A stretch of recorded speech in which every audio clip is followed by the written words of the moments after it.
directeur de cotation à New York. Ouais, 20 minutes même de séance à New York. On reprend la direction de Mescard Financial Services. Grégory, on vous retrouve sur place à New York avec nous chaque après-midi.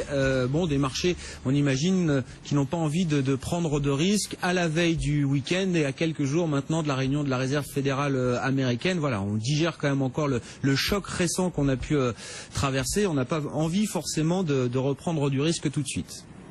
Oui, c'est absolument ça. Je pense que les gestionnaires, les gérants sont assez satisfaits de comment ils ont positionné leur portefeuille en ce moment, mais surtout il n'y a pas une seule raison ce matin pour faire des changements, puisqu'on est dans une période, je dirais, d'attentisme qui va se prolonger en tout cas jusqu'au 17 septembre.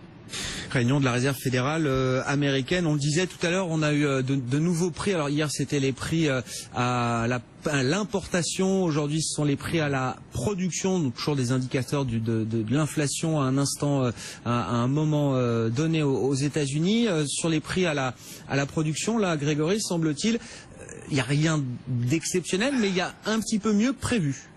Ouais, disons qu'il y a un petit frémissement, puisqu'on attendait une hausse de 0,1% si on ne tient pas compte de l'énergie et de la nourriture. On a une hausse de 0,3%, ça fait 2 mois consécutifs avec 0,3% de hausse.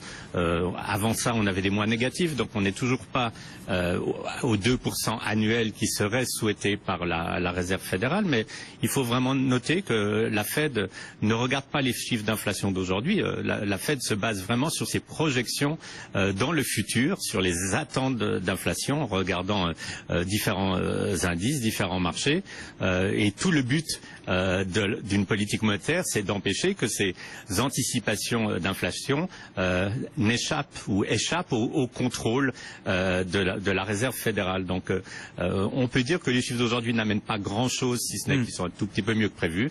Mais en tout cas, la Fed est tout à fait consciente que s'il n'y avait pas un cours de l'énergie aussi bas, par exemple, si le dollar était un peu plus faible, on aurait des chiffres d'inflation bien plus élevés, surtout à cause de la force du marché du travail dont parlait tout à l'heure votre correspondant. Et c'est vrai que encore une preuve aujourd'hui de la force de ce marché de travail. Vous savez, la grande chaîne de supermarchés Kroger, qui est la plus grande chaîne de supermarchés aux États-Unis, non seulement ils publient ce matin des très bons résultats, mais ils annoncent une création de 20 000 emplois. On n'entend pas ça souvent dans la distribution. Ils vont engager 20 000 personnes sur cette prochaine année.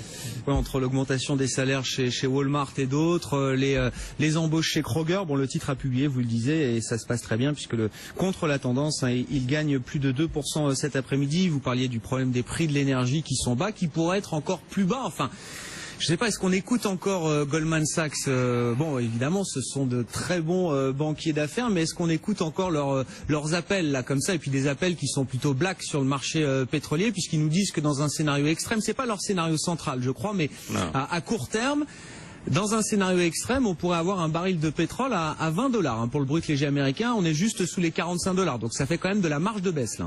Ça fait de la marge. Alors remettons les choses un tout petit peu en place. Historiquement, alors en 2008, c'était en mai 2008, Goldman Sachs, et tout le monde s'en souvient, avait fait beaucoup de bruit en disant qu'il voyait sur 2 ans le pétrole atteindre 150 à $200. C'était en 2008, mai 2008. Donc 2 ans après, on est en mai 2010. Où est le pétrole? Il est à 70. C'était un peu loin de la plaque. En janvier 2014, qu'est-ce qu'ils disent? Ils disent le pétrole à $100. D'ici 12 mois. 12 mois après, le pétrole est à 55. Un peu loin. Qu'est-ce qu'ils disent au début de cette année? Il faut pas oublier, en janvier de cette année, ils prévoient le pétrole à 70. On est à 45. Donc moi, ce que je dirais d'abord, c'est que franchement, ce qu'ils disent n'a aucun intérêt, 2, aucune importance, et qu'en fait, ce qui est intéressant, c'est que Goldman Sachs, en fait, il y a 2 maisons. Il y a une maison intelligente qui ne parle pas, qui ne communique pas, avec des banquiers d'affaires brillants, qui font des opérations absolument intéressantes au niveau de fusion, d'acquisition, de conseil, etc. Et puis vous avez cette partie un peu communication qui s'adresse à une clientèle, je dirais pas très très avertie, avec des recommandations qui vont dans tous les sens, et surtout un manque de logique absolu, parce que recommander à l'achat aujourd'hui, par exemple, Total, qui est une excellente compagnie, aucun problème du niveau autour de Total, mais recommander d'un côté Total en disant qu'il y a un risque que le pétrole est à $20, c'est, je dirais, pratiquement se moquer de ses auditeurs ou en tout cas de ses clients. Bon, et rappelons effectivement que historiquement, alors après le développement des marchés financiers a fait que la partie banque de marché chez Goldman a pris une importance considérable, mais historiquement c'est une banque d'affaires.